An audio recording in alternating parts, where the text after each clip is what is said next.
అయ్యో మనిషి మను నుండి చేయబడిన వాడు తిరిగి మన్నైపోనని దేవుడు చెప్పాడు కదా. అంటే మానవ శరీరానికి ఉన్న విలువేమిటి? మీరు గమనించినట్లయితే దేవుని బిడ్డలారా, జీవము లేని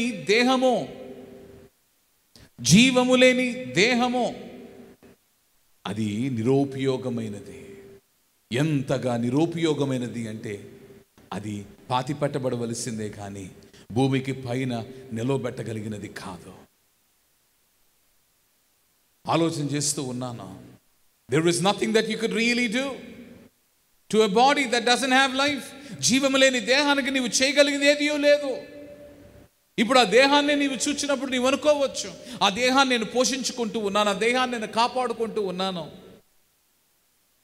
ఈ దేహాన్ని నేను బ్రతికించుకోవాలి, ఈ దేహాన్ని నేను మెరుగుపరుచుకోవాలి. కానీ గమనించినట్లయితే మానవ దేహము అది ఎలా ఉన్నది అంటే నానాటికి శిథిలమైపోతూ ఉన్నది, నానాటికి బలహీనమైపోతూ ఉంది. ఏ ఆహారమైనను లోకములో దొరికే ఎటువంటి ఆహారమైనను అది కొద్ది కాలము మాత్రమే. కానీ యేసుక్రీస్తు ప్రభు అంటూ ఉన్నాడు, నేనేమై ఉన్నాను? నేను జీవ ఆహారమై ఉన్నాను. అందుకని యేసుక్రీస్తు ప్రభు తన శిష్యులతో కలిసి సిలువ నెక్కుటకు ముందు తన శిష్యులతో కలిసి మేడగదిలో పస్కా పండుగను ఆచరించు ఉన్నప్పుడు ఆయన లేచి నిలబడి చేతిలో రొట్టె తీసుకుని ఆ రొట్టెను విరిచి ప్రభు ఒక మాట అన్నాడు, తీసుకొని తినుడి, ఇది నా శరీరము అని ప్రభు అన్నాడు. తీసుకుని త్రాగుడి, ఇది నా రక్తము, అనేకుల కొరకు చిందించుచున్న నిబంధన రక్తము. యేసుక్రీస్తు ప్రభు నీ కొరకు నా కొరకు ఏమయ్యాడు అని మనం ఆలోచన చేసినప్పుడు దేవుని బిడ్డలారా, నీ కొరకు నా కొరకు జీవమయ్యాడు.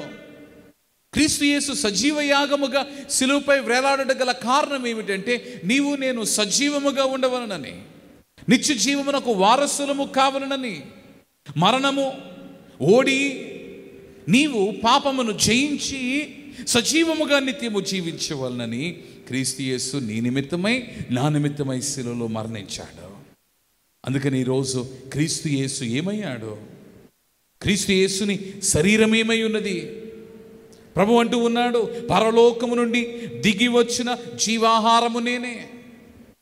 Remember, anything that is birth out of this world is perishable. లోకములో ఉత్పత్తి చేయు ఆహారము అవి ఏవైనానో కూడా అవి పాడైపోవలసినవే.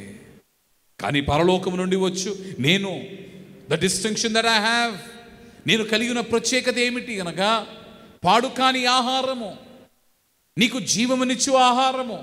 ఎటువంటి జీవితము? తాత్కాలికమైన జీవితము కాదు, శాశ్వత కాల జీవితము. అందుకని ప్రభు అంటూ ఉన్నాడు, ఎవడైనను ఈ ఆహారము భుజించితే వాడెల్లప్పుడూ జీవించును. ఎప్పటి నుండి ఎప్పటి వరకు? The beauty of the gospel, సువార్త యొక్క ప్రత్యేకత ఏమిటి?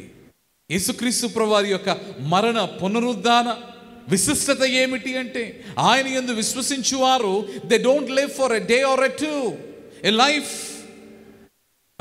That doesn't have an end.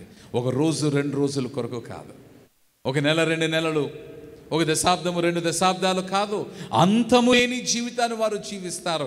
ఈరోజు క్రీస్తును కలిగిన వారు ఎటువంటి జీవితమును కలిగి ఉన్నారంటే అంతము లేని జీవితాన్ని వారు కలిగి ఉన్నారు.